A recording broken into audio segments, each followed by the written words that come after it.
Jacques, bon, les premières questions, est-ce que l'athlétisme vous manque aujourd'hui? Au début, quand j'ai arrêté, c'était très dur. Je me séparais de 12 athlètes que je voyais tous les jours, à qui je téléphonais tous les jours. Et c'était une séparation brutale. Mais là, maintenant, je suis heureux de mon choix. Je suis heureux de mon choix parce que je suis fort inspiré par Jacques Brel. Et à un moment donné aussi, Jacques Brel, il a tourné la page. Et je crois qu'il était temps que je tourne la page. Parce que on parle de toute une vie pratiquement là, hein, dédiée à l'athlétisme. C'est-à-dire qu'il y a eu d'abord ma carrière d'athlète, puis j'ai travaillé beaucoup dans le basket, le tennis et le football. Et puis je suis revenu à l'athlétisme là depuis maintenant 2003. Et donc ça faisait 22 ans d'athlétisme, mais qui ont été des années difficiles, mais en même temps exceptionnelles. Et pouvoir parcourir le monde avec mes propres enfants et aller chercher un nombre de médailles incroyable, c'était des moments passionnants, mais souvent j'ai été incompris. C'est une décision forcément, j'imagine, prise au début du mois de mars qui n'a pas été facile à prendre. Est-ce que les mots qui vous rattachent à cette décision, c'est quoi? C'est fatigue, dégoût, un peu ras-le-bol? Non, c'est la réalité de la vie.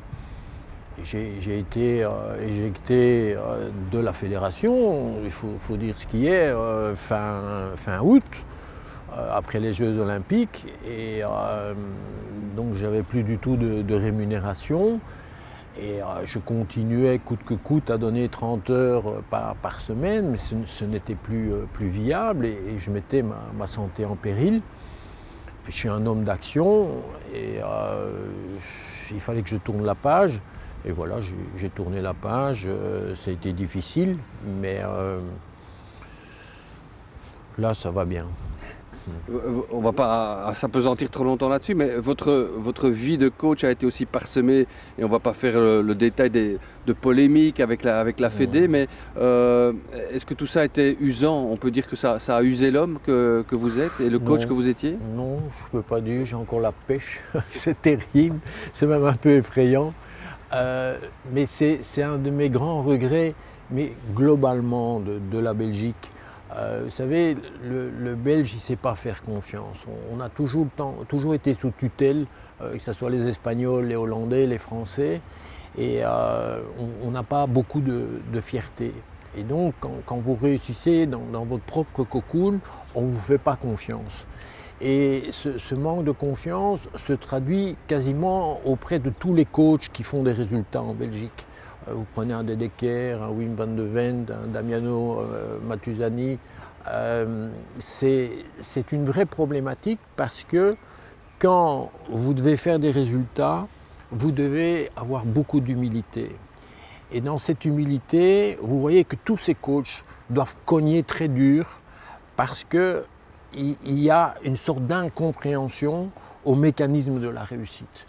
Et ces gens et ces entraîneurs plutôt touchent le Graal du mindset et c'est un peu incompris et dans lequel on n'est pas dans le soutien. Et Marjorie Heuls, par exemple, a quitté, Damiano a quitté, là j'ai quitté. Moi je me pose des questions par rapport à ça. La question c'est, on ne transmet pas. On ne transmet pas cette continuité. Et soyons clairs, actuellement, il y a deux sports qui sont dans la tranquillité, c'est le hockey et le cyclisme. Voilà. Et il y a quelque chose qui se passe dans le basket aussi, mais là, ils doivent passer à un niveau supérieur. Malgré tout, et malgré ce manque de transmission que vous regrettez, vous allez laisser une trace indélébile sur le sport belge. Vous êtes l'entraîneur qui a décroché le plus de médailles, tous sports confondus, pour la Belgique. Ça vous laisse quoi comme sentiment, ça, cette réussite, malgré tout, Alors, tous les obstacles que vous avez rencontrés? mais d'abord des anecdotes extraordinaires, des joies exceptionnelles, mais des frustrations aussi. Des frustrations dans le sens que quand j'expliquais, par exemple, au comité olympique qu'il faut mettre l'argent par le haut et arrêter de dilapider, et moi j'appelle ça de faire du communisme, on n'arrive pas à pousser. Quand dans l'année de Paris, je dis il faut avoir minimum 4 athlètes dans les 44 secondes, il faut les stratégies pour ça, il faut y aller et tout. On me regarde l'air de dire avec quoi tu viens. Et donc c'est cette difficulté d'y croire que c'est possible d'aller au-delà. Et les investissements doivent se faire pour aller vers plus d'excellence. Et ça, c'est un peu ma frustration. Bon, la page de l'athlète est tournée définitivement. Vous n'y reviendrez pas à 67 ans? Mais d'abord, j'ai beaucoup d'appels du pied de beaucoup de choses à l'étranger. Là, j'ai une expérience fantastique avec Anderlecht. C'est pendant 3 mois, là, je fais de la consultance. Il y a des gens qui me parlent aussi de créer une sorte de privatisation de l'athlétisme. Moi, je voudrais aider des coachs exceptionnels. Je suis meurtri de voir que des top coachs comme Wim van de Ven, Rudy Gilles, Patrick Winscote, Philippe Gilson, dans la partie flamande, sont totalement délaissés et qu'on n'a pas la reconnaissance où notre sport était en difficulté jusqu'en 2000-2002 et de comment tous ensemble, avec des André Mailly, avec des Roger L'Espagnard, avec moi-même, on a créé des choses exceptionnelles et qu'il n'y a pas cette reconnaissance. Et donc, si je peux arriver avec le privé à créer quelque chose pour aider justement ces entraîneurs et des athlètes en devenir, oui, ça je le ferai. Je le ferai parce que j'aime mon sport, c'est un sport d'excellence, c'est un sport d'absolu. Et si je peux aider pour qu'il y ait plus de gratitude, oui. Alors, vous avez fait un petit peu la transition, là, vous avez parlé du Sporting d'Anderlecht, vous y êtes depuis quelques semaines. C'est quoi votre rôle concret, exact au Sporting? D'abord, c'est un rôle de consultant, surtout avec Wim van de Ven. Il y a une très très grande motivation, il y a énormément de talent, mais à tous les niveaux, pas seulement dans les joueurs. Il y a beaucoup de talent dans les gens qui travaillent. Quand vous voyez tout l'aspect marketing qui est fait à Anderlecht, c'est exceptionnel. Quand vous voyez l'équipe médicale, comment elle se bat jour après jour, c'est extraordinaire. Mais soyons clairs, j'ai été appelé par l'ensemble du club et ils voudraient que nous, on trouve le chemin, justement. Si je rattache ça au 4x4, vous savez, au début, d'abord on n'avait pas de nom. Moi j'ai vu des athlètes pisser dans leur froc, mais au propre comme au figuré. Et je me posais des questions, mais comment est-ce que je vais arriver à transcender l'image du 4x4 ?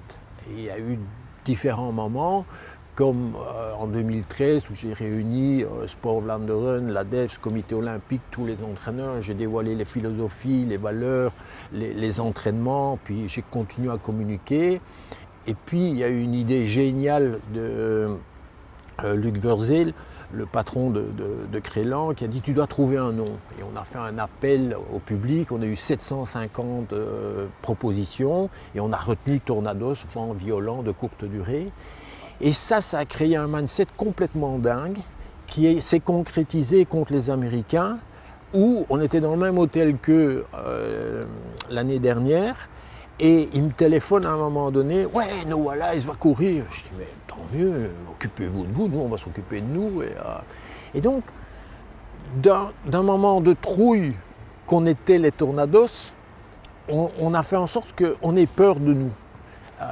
Et donc c'est un mindset qui se construit lentement. Et là, il y a une volonté à Anderlecht de construire ce mindset, mais il faut trouver comment on va faire prendre la mayonnaise. Et donc cette envie, elle est très belle.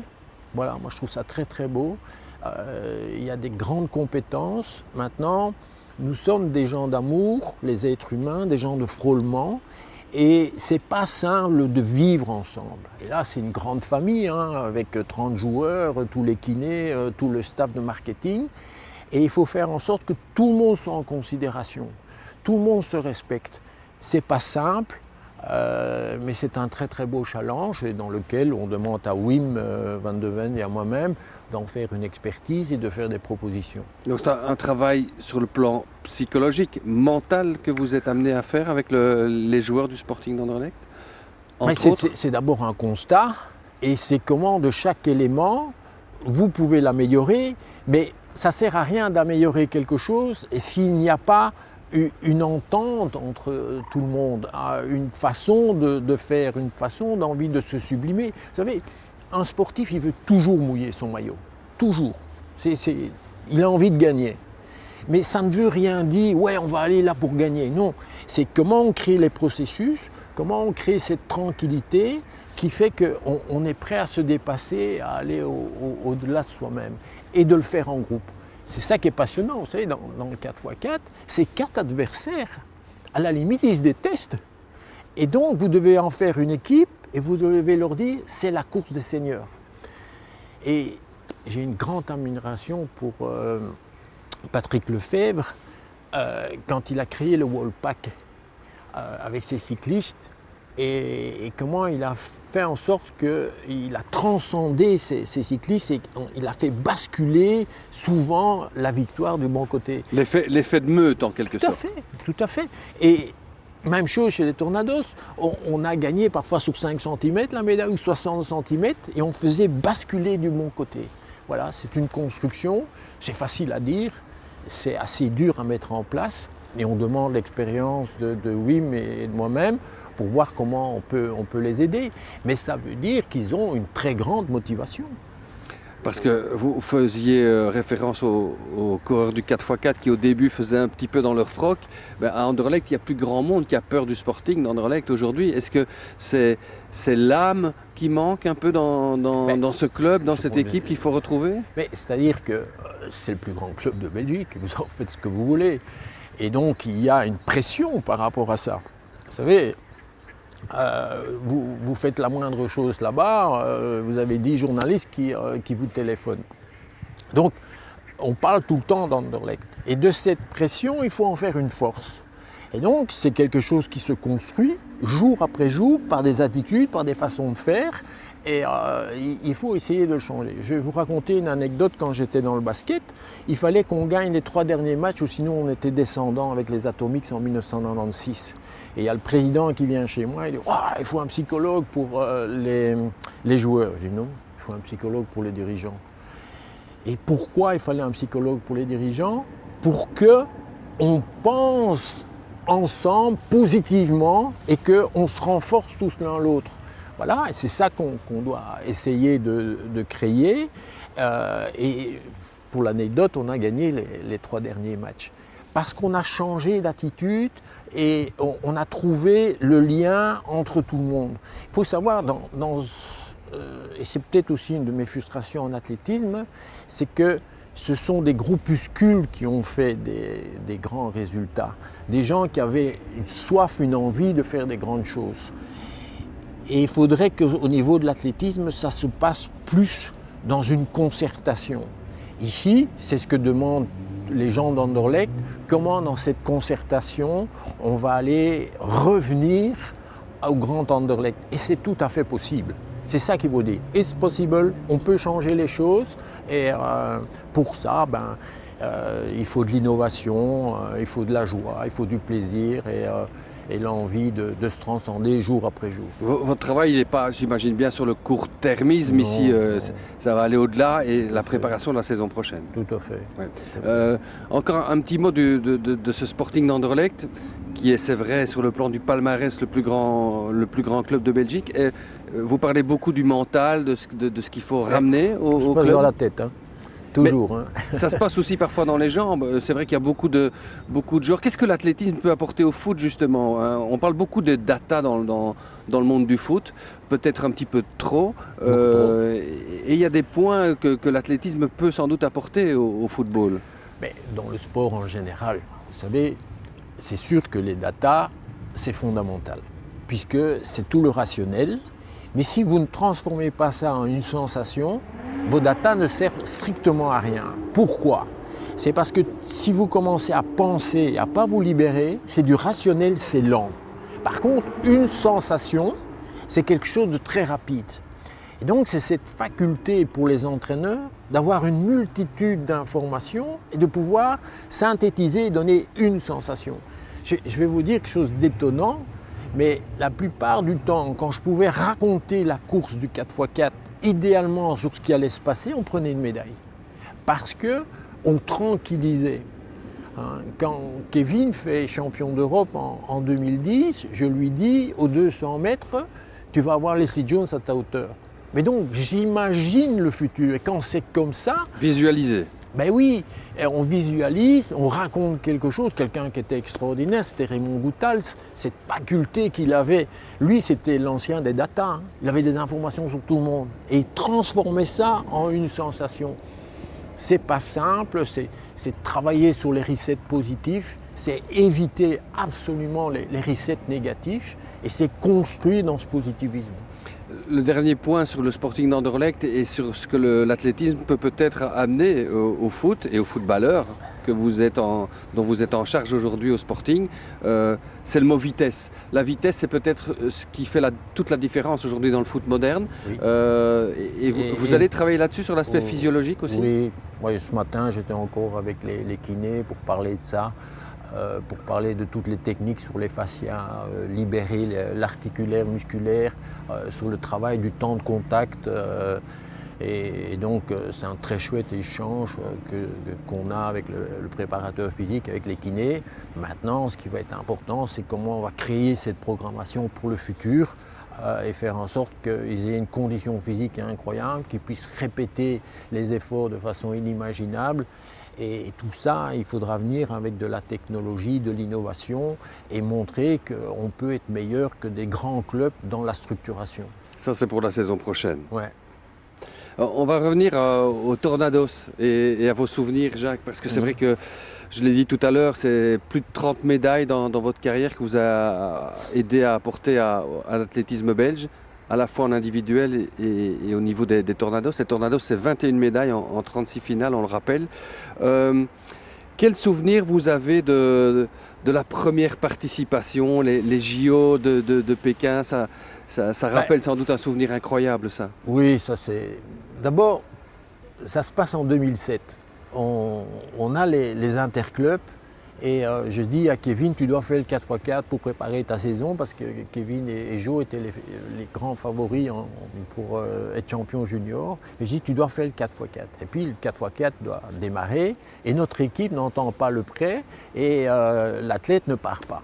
Kevin vient chez moi et dit, papa, qu'est-ce que je fais? Je dis, écoute, tu attends que tout le monde passe et puis tu pars. Hein, et il laisse passer tout le monde, il part, mais il part sans le témoin puisque l'équipe n'a pas couru. Et en fait, qu'est-ce qu'il constate? C'est que tout le monde s'écarte et il passe à l'intérieur et il gagne. Bon, il gagne sans témoin, ça fait un tollé monstre, c'est quoi cette histoire et tout. Et en 2008, quand on est aux Jeux Olympiques, dans les qualifications, il reste à la corde et il se qualifie, mais tout juste en passant comme ça. Hein, et c'est une qualification surprenante, on est en finale directement pour les Jeux Olympiques. Et alors le lendemain, puisque Beyens avait refusé de courir, hein, Christophe Beyens, c'était Arnaud Guillain qui le remplaçait. Je les convoque et je dis, voilà, je mets en 1 Kevin, en 2 Jonathan, en 3 Cédric et puis Arnaud. Ouais, mais Jacques, bon, discussion. Je dis non, c'est comme ça, je veux qu'on montre que la Belgique est là, que les Tornados c'est quelque chose de fort. À l'époque, on n'appelait pas ça les Tornados. Hein. Et puis ils s'en vont et 1 heure après, ils reviennent. Ouais, t'es sûr, c'est pas comme ça qu'on fait. Je dis, c'est comme ça. Point, j'ai décidé, on ne change pas. Et donc, Kevin part, et avant la course, lui, j'avais pris Jonathan par le cou, je dis, je m'en fous, tu fais ce que tu veux, mais aussi sans mettre tes deuxièmes. Hein? Et Joe fait une course incroyable, et pendant 3 tours, on est deuxième, et à la TV américaine, il faut les écouter, qu'est-ce que la Belgique fout là? Hein? Et c'est un grand moment d'anthologie parce qu'on s'est imaginé que c'était possible, et que derrière ça, il fallait construire.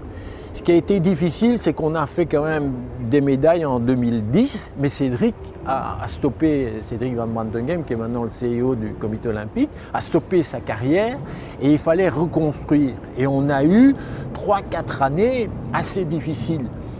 Mais j'ai une autre anecdote en 2012 où j'essaye de construire ce 4x4 et le comité olympique me convoque, ouais, on n'est pas sûr. Écoute, on va faire quelque chose de grandiose, vous êtes priés de le suivre, si vous ne suivez pas, moi je finance tout, dans une demi-heure je suis à la maison, j'espère voir sur mon ordinateur que vous approuvez le projet que j'ai mis en place. Et une demi-heure après, c'était signé et on est champion d'Europe. Et ça devient la première médaille d'or des Tornados de votre histoire. C'est les championnats d'Europe à Helsinki en 2012. Il y a eu des anecdotes folles. Le 24 juillet 2008, ils ne veulent pas sélectionner en individuel Kevin, Jonathan et Cédric. Le minimum est 45-20, il faut le faire 2 fois. Cédric a fait 45-19, Kevin a fait 45-21 et Jonathan 45-35. Et on arrive, il va y avoir une conférence de presse, et une demi-heure avant, je dis à Philippe Préat, écoute, c'est bien simple, si tu ne les sélectionnes pas en individuel, moi je ne vais pas aux Jeux Olympiques. Et une demi-heure après, il l'annonce, ça fait un tollé monstre parce que les autres sont déjà à Pékin, il y a de taille, et c'est un très grand moment où en individuel, Kevin fait en dessous des 45 secondes. C'est par l'individuel qu'ils ont créé la confiance et qu'on s'est transcendé. Oui, l'audace, c'est ça qui caractérise les Jeux sans doute de Pékin et votre tactique à l'époque en 2008. Moi, j'ai envie que vous me parliez aussi de la première finale que vous avez vécue avec vos 3 fils dans l'équipe. C'était au championnat du monde à Moscou en 2013. Qu'est-ce que ça a de particulier cette finale-là ? Mais ça commence au championnat de Belgique où il y a quelque chose de surprenant, c'est l'éclosion de Dylan qui fait pour la première fois 45-80. Il y avait déjà eu Olivia, il y a Kevin, il y a Jonathan, il y a encore Dylan. Donc c'est un moment... Les adversaires se disent quand est-ce qu'il va arrêter plus. Donc voilà. Mais Moscou est très particulier parce que c'est une toute grande course de Jonathan en individuel. Il fait 53. Et à 20 mètres de la ligne, il est deuxième. Et il termine 4e à 20 cm de la médaille. Et donc c'est assez mitigé parce que je dois vraiment essayer de remonter le moral de Joe, qui fait une course extraordinaire et où ça bascule toujours du mauvais côté. Et donc, je ne l'ai pas vécu de façon exceptionnelle. Mais par contre, vous savez, il y a eu des événements en 2014 où Kevin et Joe disent on ne court plus le 4x4 tant qu'il n'y a pas des solutions avec le père.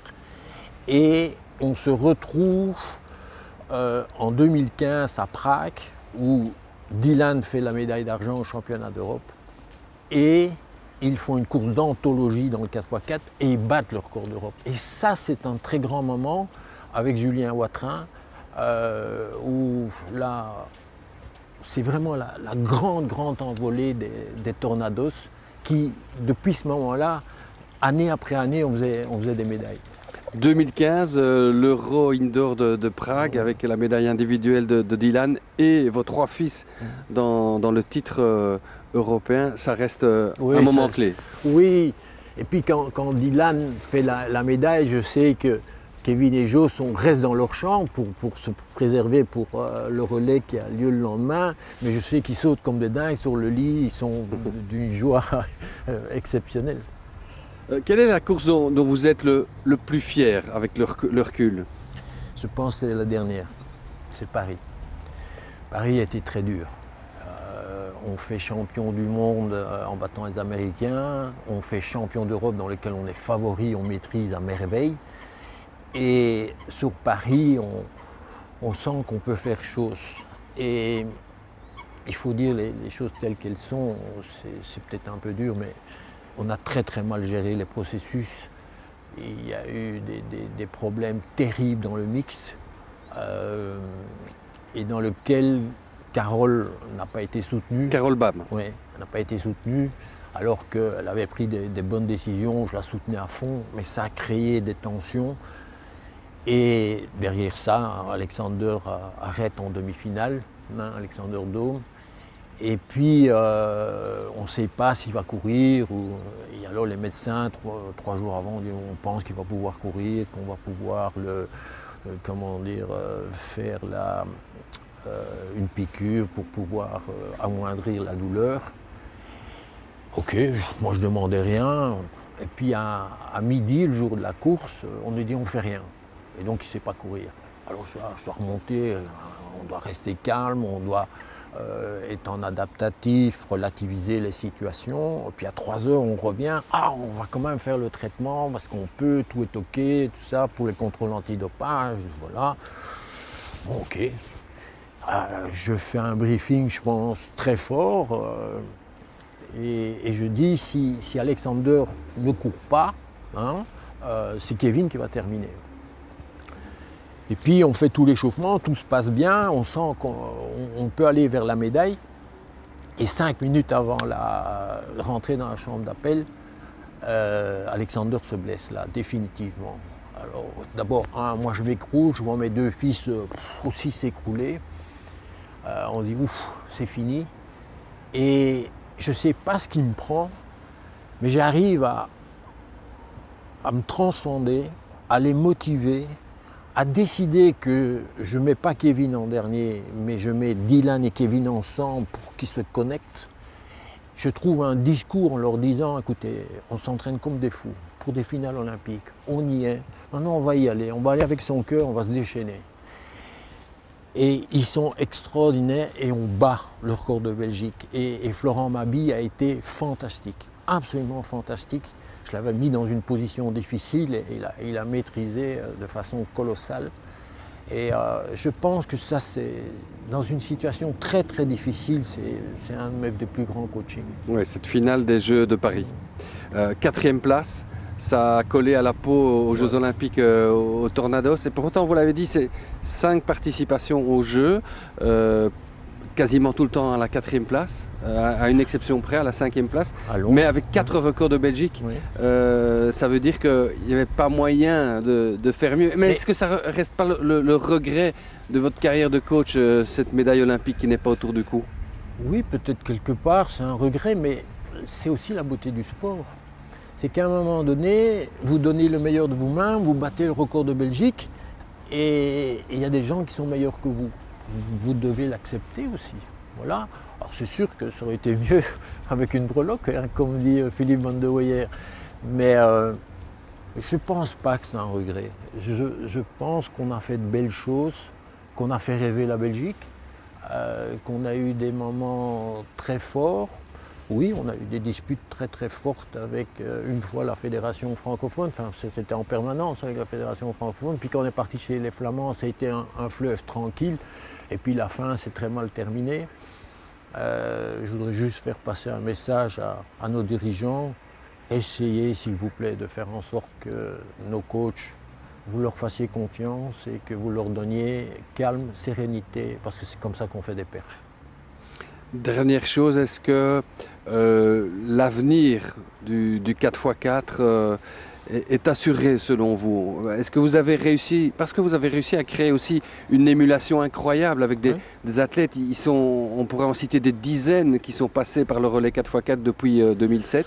Est-ce que l'émulation est toujours présente et est-ce que les Belges, vous les avez fait tellement rêver avec les Tornados, peuvent s'attendre encore à rêver à l'avenir? Je vais vous dire en principe oui. Puisque là, sans Kevin et Jonathan, il y a 8 athlètes qui sont susceptibles de rentrer dans les Tornados. Maintenant, ce qui va être important, c'est la vision et la mission. Comment on va continuer à faire peur avec les Tornados et surtout, comment on va créer un climat qui permet à chacun de trouver sa plénitude. Mais c'est en même temps les coachs, c'est en même temps les athlètes qui font qu'au quotidien, on est prêt à sublimer. Moi, j'ai fait des team building incroyables. On est allé au Lunge Pool avec Alain Hubert, on a eu des vents de 100 à l'heure, moins 30 degrés. On est allé au Grand Canyon, on faisait du vélo dans la neige. On est allé à l'Himalaya pour que les athlètes s'apprécient l'un l'autre, sont prêts à se donner l'un après l'autre. Et donc, les Tornados, c'est pas mettre 4 individualités ensemble, c'est mettre un groupe qui travaille ensemble avec tous les entraîneurs et qui sont d'accord de se sublimer pour aller dans l'au-delà. Et la personne qui va prendre ça en charge va devoir mettre en place une vision, une mission. Et si ça se fait, oui, les athlètes sont là. Il y en a d'autres qui peuvent arriver. Il y a l'image très forte au niveau européen et mondial de ces Tornados. Donc oui, c'est possible. Mais regardez Anderlecht, c'était le tout grand club et puis ils sont en difficulté. Oui, ils peuvent revenir. Maintenant, c'est la même chose avec les Tornados, de cette vision, mission qui sera mise en place. Oui, ils peuvent le faire.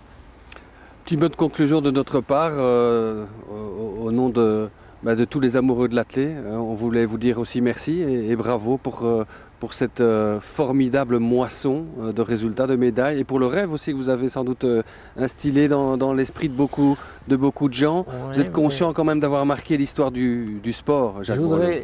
Je voudrais quand même raconter une anecdote terrible. Et elle est très forte. C'était en 2016. On est au championnat d'Europe et Jonathan court en 47-50. Et Kevin, qui est favori, ne court pas bien. Et donc, il commence une tendinite et Jonathan n'est pas bien du tout. Il me dit, pas question que je cours le relais, c'est des résultats de scolaire, laisse-moi tranquille. Et le samedi matin, quand on a les qualifs, Antoine Gillet se blesse. Et je dis à Joe, pour quand même les séries, parce que j'ai pas envie que Kevin fasse aussi les séries. Bon, ok, ça va, je cours. Alors j'appelle le psychologue, je dis, écoute, il faut absolument que Jonathan revienne. Dans 5 semaines, on a les Jeux olympiques. Qu'est-ce qu'il faut faire? Et il me dit cette phrase terrible en tant que père, là, tu dois mettre tes 3 fils. Je dis, c'est incorrect. Totalement incorrect. Il y a Julien Watrin qui a très bien couru, Robin Van den Brent a très bien couru. Je ne vois pas pourquoi je dois mettre mes 3 fils. Mais si tu veux que Jonathan revienne et que tu veux qu'on aille vers les Jeux olympiques de façon forte, et si tu veux faire quelque chose de grandiose pendant ces championnats d'Europe, tu dois mettre tes 3 fils. Je dis, écoute, laisse-moi tranquille, je vais laisser passer la nuit. Et en me levant le dimanche matin, je me dis, mais on a aidé Robin Van den Brent il y a 3 mois, il avait laissé tomber le témoin et tout le monde était derrière lui en disant, écoute, pas grave, ça fait partie du relais. Et je convoque Robin et je dis à Robin, tu mérites de courir. Mais pour le groupe, je te demande de faire un pas de côté. Et il l'accepte. Et ça, c'est extraordinaire, c'est exceptionnel dans un groupe où ce sont des adversaires. Et Jonathan fait 44-1 dans son parcours et on est champion d'Europe. Et il se transcende et on part alors vers Rio où on bat à nouveau le record de Belgique à 30 cm de la médaille.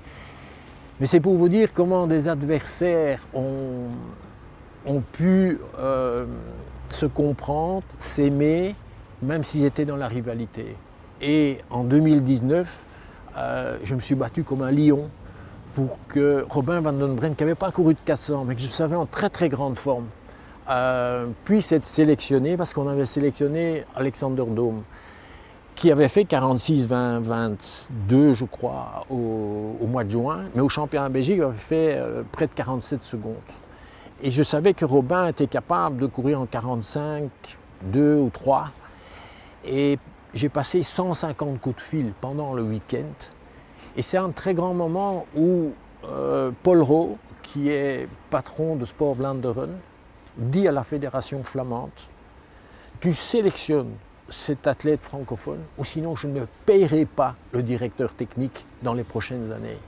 Et c'est comme ça que les Flamands viennent sélectionner un francophone et qu'on fait la médaille derrière. Et cette histoire est très belle parce que je l'écarte en 2016 et il prend le Graal au championnat du monde à Doha, qui est un moment très fort. Ouais, donc l'unité, le fait d'avoir réussi à souder des hommes, au-delà des athlètes, c'est votre plus belle fierté finalement. Oui.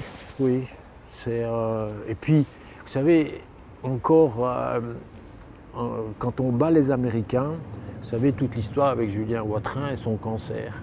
Donc quand j'apprends le cancer, j'appelle tous les athlètes Et il dit il va faire une conférence de presse, ils sont tous là, pas pour être devant la presse, pour soutenir Julien. Et alors on part à ces championnats du monde et j'appelle Julien et je dis écoute tu vas coacher l'équipe. Hein, et alors je les réunis et puis c'est le briefing avant la course et je prends mon téléphone et qu'est-ce qu'il fout celui-là et j'appelle Julien. Et alors Julien leur parle, oh, je ne suis pas coach et tout, mais il y a un fou rire, il est content de pouvoir parler aux Tornados et donc il les transcende. Et alors ce qui est le plus beau, et regardez cette image, c'est que c'est les athlètes eux-mêmes qui ont décidé. J'ai rien fait pour ça. Ils montent sur le stade et ils font comme ça, il y a un geste. Voilà, c'est exceptionnel, exceptionnel. J'en ai même des frissons.